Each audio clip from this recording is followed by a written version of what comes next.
আসসালামু আলাইকুম। Welcome to Ayesha's cake house.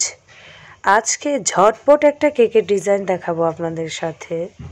কিভাবে 5 মিনিটের মধ্যে একটা কেক ডিজাইন করতে পারবেন সেই ভিডিওটা আজকে আপনাদের সাথে শেয়ার করতে যাচ্ছি। তো এর জন্য প্রথমে আমি কেকটাকে ভালোভাবে ক্রিম দিয়ে ফাইনালি ফিনিশিং দিয়ে নিয়েছি। তো এরপরে একটা রোজ নজলের সাহায্যে এরকম চেরি ফুল করে নিচ্ছি। ফুলটা একটু বড় সাইজের করে নিয়েছি। আজকে অরেঞ্জ আর হোয়াইটের কম্বিনেশনেই আমি কেকটা ডিজাইন করব। আপনারা চাইলে যে কোনো সাইজের রোজ নজল দিয়ে এই ডিজাইনটা করতে পারেন। অরেঞ্জ কালারটা দেওয়া হয়ে গেলে এর উপরে কিছুটা পাপড়ি আমি হোয়াইট কালারের দিয়ে দিচ্ছি। হোয়াইট কালারটা দেওয়ার কারণে ফুলের সৌন্দর্যটা কিন্তু অনেকটাই বৃদ্ধি পেয়েছে। যখন হাতে খুব কম সময় থাকে কেক ডিজাইন করার জন্য, অনেক সময় দেখা যায় কি অনেক ইমার্জেন্সি কেকের অর্ডার পড়ে যায়, তখন চাইলে আপনারা অনেকেই যারা কেক বেকিংয়ে আছেন এরকম সিম্পলি করে খুব সুন্দর অল্প সময়ের মধ্যে এই ডিজাইনটা করতে পারেন। তো সাইড থেকেই 1M নজল দিয়ে কিছুটা স্টার ফুল দেওয়ার পরে এখন আমি ফুলগুলোর উপরে কিছুটা রেনু দিয়ে দিচ্ছি।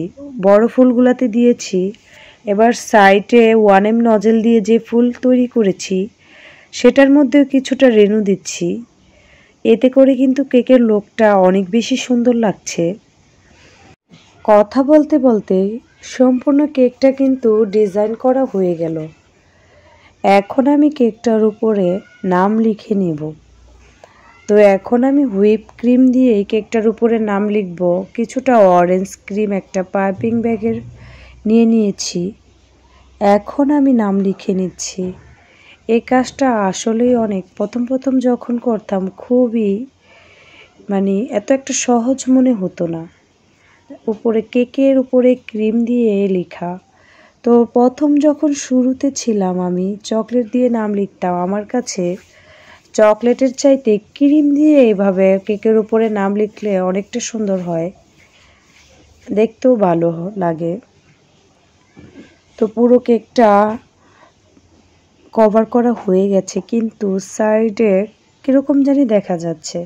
তো ভাবলাম এখন আমি কেকের সাইডে একটু বর্ডার দিয়ে নিচ্ছি।